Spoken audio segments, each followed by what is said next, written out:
ulah aya pamenta kasalian Allah, ulah aya pamuntayang kasalian Allah.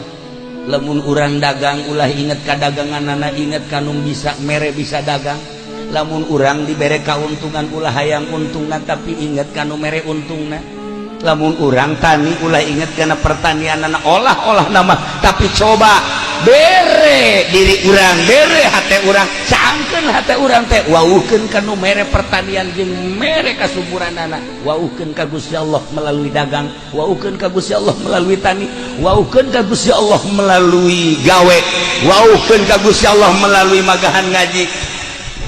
Kreativitas urang segala rupa sarana jang ngawauhkeun ka Gusti Allah. Lain kudu eureun dagang, lain kudu eureun tani, lain kudu eureun usaha, tapi dagang usaha tani jeung sajabana jadikeun sarana jang ngawuhkeun ka Gusti Allah Subhanahu wa taala.